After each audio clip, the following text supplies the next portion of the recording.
어디서 거지놈이 굴러들어와서 어이없 꺼지지 못해? 재수없게. 저의 가난했던 어린 시절 육성회비를 내지 못해서 선생님께 들었던 이야기였습니다. 이런 이야기를 들었던 저는 지금은 고향에서 유유자적한 여생을 즐기는 60대 노인이 되었습니다. 여기까지 올 때 저를 괴롭히는 사람이 참 많았습니다. 지금부터는 어렵던 시절 저를 괴롭혔던 못된 사람들에게 금이 환영해서 아주 시원하고 통쾌한 복수를 한번 먹여준 저의 이야기를 시작해 보겠습니다. 저의 고향 강원도 화천 산골은 전기조차 들어오지 않던 엄청난 우지였습니다. 또 저희 집안은 제가 태어날 때 마을에서 최고로 가난했었지요. 더욱 안타까운 것은 어머니께서 저를 낳으시다가 세상을 떠나 어머니 얼굴 한 번도 본 적 없다는 사실이었습니다. 저는 아버지와 단둘이 살았습니다. 저희 집안은 동네에서도 가장 가난한 산골 초가집이었습니다. 동네 사람들은 어머니 없이 살아가는 저희를 보며 앞날이 어둡다고 수군댔습니다. 어린 시절부터 몸도 허약하고 많이 비실비실했던 저는 집도 가난하지 동네 아이들에게 따돌림을 당하고 집에 돌아와 아버지 품에서 우는 게 일상이었습니다. 하지만 아버지는 훌륭한 분이셨죠. 몸을 쓰는 일이라면 뭐든 하시며 근처 마을을 우가셨습니다. 덕분에 저는 배는 골치 않고 어렵게나마 자랄 수 있었습니다. 그러던 어느 날 아버지는 저에게 뜻깊은 선물을 건네셨습니다. 낡은 책가방과 학용품이 담긴 작은 꾸러미였죠. 우리 아들 학교 보내야지. 그런데 우리 집이 너무 가난하잖아요. 차라리 이 돈으로 쌀을 사는 게 낫지 않나요? 아버지는 미소 지으며 말씀하셨죠. 사람은 배워야 하는 거란다. 그렇게 저는 학교에 다니게 되었고 공부가 너무 재미있었습니다. 시골 국민학교에서 전교 1등을 몇 번이나 차지하며 선생님들의 사랑을 받았지요. 하지만 제가 4학년이 되던 해에 집안에 엄청난 위기가 찾아왔습니다. 기록적인 흉년 때문에 모든 마을의 집안 형편이 안 좋아지기 시작한 것이죠. 저희 집 역시도 이 흉년을 피하지 못했습니다. 처음에는 집의 쌀이 점점 떨어지더니 동네방네 밭일을 하시던 아버지는 작은 일감 하나도 구하지 못하셨고 저희 집은 끼니조차 걱정해야 하는 처지가 되었죠. 결국 학업을 중단해야 했습니다. 그러던 어느 날 초임 교사로 시골에 부임하신 담임 선생님이 저희 집을 찾아오셨습니다. 초가집에서 셋이 마주 앉았죠. 승철이 아버지, 이 아이는 장차 나라를 이끌 인재입니다. 학업을 포기하게 해서는 절대 안 됩니다. 선생님의 목소리는 간절했습니다. 하지만 아버지는 고개를 숙이며 안타까운 표정을 지으셨죠. 저도 승철이가 똘똘한 걸 잘 압니다. 하지만 지금 집에 먹을 게 한 줌도 없습니다. 그때 선생님께서 조용히 한 봉투를 내미셨습니다. 우리 교직원들이 조금씩 모은 성금입니다. 이걸로 학비를 해결하세요. 하지만 선생님께서 건네주신 돈으로 모든 학비를 충당하기에는 그 돈이 너무나 적었습니다. 당장 쌀도 없는 마당에 학비를 구해야 하니 저와 아버지는 걱정이 참 커졌습니다. 아버지는 밤새 고민하셨고 다음날 머리를 박박 깎고 돌아오셨습니다. 그리고 저를 바라보며 단호하게 말씀하셨습니다. 승철아, 아빠 군대 간다. 저는 깜짝 놀라 되물었죠. 군대요? 아버지가 왜요? 부사관으로 입대하면 급여를 받을 수 있단다.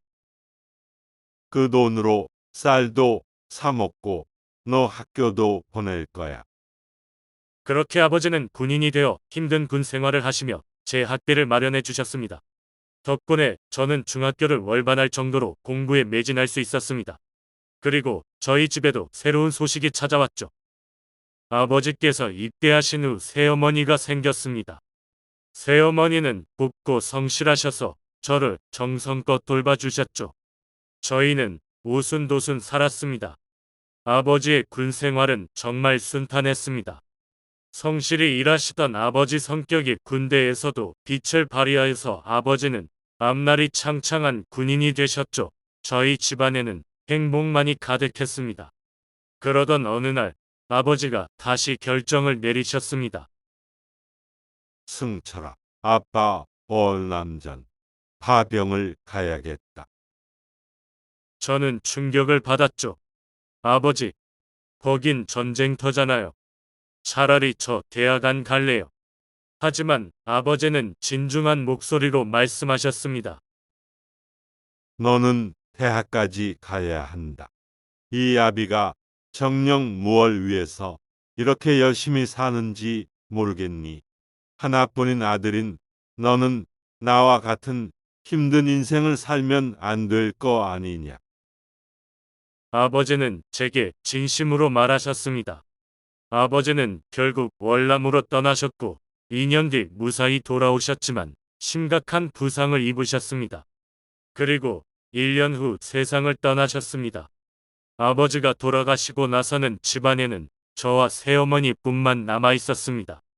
당장의 돈이라고는 아버지가 모아두신 돈과 돌아가시면서 받은 한 줌의 보상금뿐이었습니다.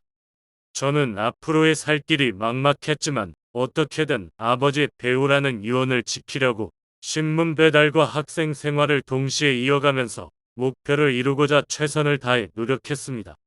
그런데 아버지가 돌아가시자마자 새어머니는 돌변하기 시작했습니다. 이제 학교 같은 거 집어치우고 당장 나가서 돈 벌어 와라. 저는 단호히 거부했습니다. 아버지가 저를 위해서 얼마나 희생하셨는지 아세요? 그러자 새어머니는 비웃으며 말했습니다. 그게 나랑 무슨 상관이냐? 세상이 무너지는 것 같았습니다. 아버지의 피와 땀, 모든 것이 담겨있는 그 돈, 몸까지 갈아 넣으시며 버셨던 그 돈이 굴러들어온 사람에게 모두 넘어가 사라져 버렸으니 말이에요. 하루가 지나 저는 더 충격적인 사실을 알게 되었습니다. 옆집에 사시던 아저씨께서 저에게 이야기를 해주셨죠. 사실 너희 엄마가 너희 아버지 돈을 노름하시는데 다 써버렸다. 그날 밤 저는 알아챘습니다. 여기에서는 도저히 살 수가 없겠구나. 그리고 마음속으로 떠올렸죠. 이 집을 떠나야 한다. 그리고 반드시 성공해서 복수하겠다. 그렇게 결심을 하고 난 뒤에 곧바로 버스를 타고 서울로 향했습니다. 난생 처음 가본 서울은 어마어마한 별천지였습니다. 하지만 그 큰 서울에서 저를 받아줄 곳은 한 군데도 없었죠. 집을 나왔지만 가진 돈이라곤 주머니 속 동전 몇 개뿐이었습니다. 거리를 떠돌며 노숙하던 어느 날 배고픔에 지쳐 식당 앞에서 남은 음식을 주우려 했어요. 이놈, 감히 우리 가게 음식을 꺼져. 다시는 근처에 얼씬도 마. 결국 저는 거리로 쫓겨났어요. 그날 밤 추위와 배고픔에 떨며 이대로 죽을 수도 있겠구나 하는 생각이 들었어요. 추운 겨울날 차가운 바람만이 몰아치는 공원에서 저는 한참을 울었습니다.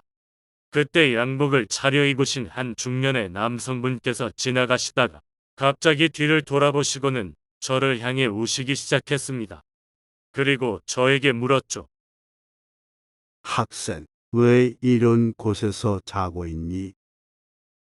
그분의 말에서 느껴지는 온기가 정말 따뜻했어요. 저는 망설이다 제 사정을 솔직하게 이야기했어요. 그분은 한숨을 쉬며 말했어요. 나도 한때 너처럼 힘들었어. 하지만 인생은 언제든 바뀔 수 있어. 내 가게에서 일하면서 밥도 먹고 공부도 하면 어떻겠니? 저는 고개를 끄덕이며 따라갔어요. 그렇게 저는 낮에는 가게에서 일하고 밤에는 공부를 하며 살았어요. 서울에서 일을 하며 공부를 하는 것이 결코 쉽지만은 않았습니다. 힘들 때마다 아버지 생각을 하며 꾹 참고 참았죠. 하늘에서 아버지가 저의 노력을 보신 걸까? 악착같이 버틴 끝에 결국 범정고시에 합격할 수 있었죠. 그리고 장학금을 받아 성균관대학에 갔어요. 대학에서도 낮에는 학교를 다니고 밤에는 이곳저곳을 돌며 아르바이트를 해야만 했습니다. 대학교의 학비는 정말 상상을 초월할 만큼 비싸더군요. 그렇게 4년을 살고 대학교를 졸업했습니다. 졸업한 후에는 운이 좋게도 H 대기업에 취직할 수 있었습니다. 저의 어려웠던 이야기에 감동을 받은 면접관이 저를 합격시켜 주셔서 제일 말단 사원으로 회사 생활을 시작했습니다. 그러나 회사에서도 고통은 계속되었습니다. 아무런 백도 없고 새내기인 저는 공격 대상이 되기 일쑤였습니다. 입사 동기들이 승진해가는 모습을 보면서 저는 이를 갈면서 참아왔습니다. 그런데 이런 노력이 인정받은 걸까? 점점 승진이 시작되더니 엄청난 프로젝트를 성공시켜서 결국 임원의 자리까지 오를 수 있었습니다. 그때의 기분은 정말 짜릿했죠. 임원이 된 순간 문득 떠올랐죠. 이제 복수를 시작할 때다. 손에 쥔 건 명함 한 장이 아닌 지난날의 서름과 깊은 한이었죠. 저는 조용히 짐을 챙겼습니다. 수십 년 만에 다시 찾은 마을, 예전과 크게 달라지지 않았죠. 낡은 시골집과 흔들리는 논밭, 그리고 가난했던 제 어린 시절이 여전히 그곳에 머물고 있었죠. 돌아온 저를 마을 사람들은 쉽게 알아보지 못했습니다. 저는 그들에게 다가가 먼저 선뜻 물어봤죠. 윤상욱이 아직도 여기 살고 있나요? 나무를 하던 노인이 천천히 고개를 들고 저를 바라보며 낯익은 듯한 표정을 짓더니 잠시 고민하는 듯 말을 했죠. 그 여자 아주 초라해졌지. 아들 쫓아내고 흥청망청 쓰다 결국 빈털터리가 됐다더군. 그 말을 듣는 순간 심장이 서늘하게 식어가는 걸 느꼈죠. 마치 얼음이 가슴을 찌르듯이. 저는 조용히 미소 지으며 그녀가 사는 집을 찾았죠. 집이라고 하기엔 너무 낡고 허름한 폐허 같은 곳이었죠. 세월이 집어삼킨 듯 말이죠. 창틀은 썩고 문은 기울어졌죠. 담벼락은 바람에 무너져 내렸고 마당에는 잡초만 무성했어요. 그곳을 보자 다시금 제 안의 분노가 되살아나는 듯했죠. 조용히 문을 두드리자 안에서 거친 기침 소리가 들렸습니다. 그리고 얼마 지나지 않아 삐걱거리는 소리와 함께 문이 천천히 열렸습니다. 그곳에 서 있던 사람은 세월에 찌든 한 늙은 여자. 한때 사나웠던 모습은 없고 눈가에 깊은 주름이 세월을 온몸으로 증명하고 있었죠. 그녀가 저를 본 순간 얼굴이 순식간에 창백해졌죠. 너 승철이냐? 목소리는 떨리고 있었습니다. 저는 차갑게 웃으며 말했죠. 오랜만이네요, 어머니. 그녀의 눈동자가 크게 흔들렸죠. 한 발 다가서더니 손을 뻗으며 아들아, 내가 성공했다니 얼마나 기쁜지 모르겠다. 그러나 저는 한 걸음 물러섰죠. 그리고 저의 손이 허공을 갈랐죠. 아들이라고 부르지 마세요. 이제 우린 아무 관계도 없는 사람일 뿐입니다. 그녀의 얼굴이 일그러졌죠. 무슨 말이냐, 승철아. 나는 내 어머니야. 저는 비웃듯 낮게 웃으며 차갑게 대답했습니다. 어머니라고요? 당신이요? 당신이 해준 게 뭐죠? 아버지가 피땀 흘려 번 돈을 탕진한 것 말고는 없잖아요. 그녀는 아무 말도 못했습니다. 집에서 날 내쫓을 때 한 번이라도 날 생각했나요? 그녀는 떨리는 손을 모으며 눈물을 흘렸고 무릎을 꿇으며 미안하. 정말 미안해. 그러나 저는 단호했죠. 미안하다고요. 이제 와서요. 그 말 들으려고 온 게 아닙니다. 한숨을 내쉬며 주위를 둘러보며 낡은 집을 다시 바라봤죠. 이 집, 경매에 넘어갔습니다. 그리고 제가 낙찰받을 겁니다. 당신이 어떻게든 막더라도 결국 여기서 떠나야겠죠. 그녀의 표정이 크게 흔들렸죠. 이곳을 부수고 새로 지을 겁니다. 마을 아이들을 위한 도서관과 장학재단을 만들 계획이. 당신 같은 사람에게 직받친 아이들을 돕기 위해서요. 그녀는 고개를 저으며 절규했죠. 안 돼. 여긴 내 집이야. 그러나 저는 싸늘한 눈빛으로 그녀를 내려다보며 차갑게 입을 열었습니다. 곧 있으면 당신 집이 아닙니다. 당신이 아버지를 버렸듯이 저도 이제 당신을 버릴 겁니다. 그녀는 바닥에 주저앉아 오열하며 울부짖었습니다. 하지만 저는 단 한 번도 뒤를 돌아보지 않았죠. 흔들리는 감정 따위는 제게 더 이상 필요 없었죠.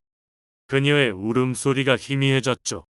며칠 후 그녀는 마을을 떠났죠. 아무도 그녀의 행방을 알지 못했습니다.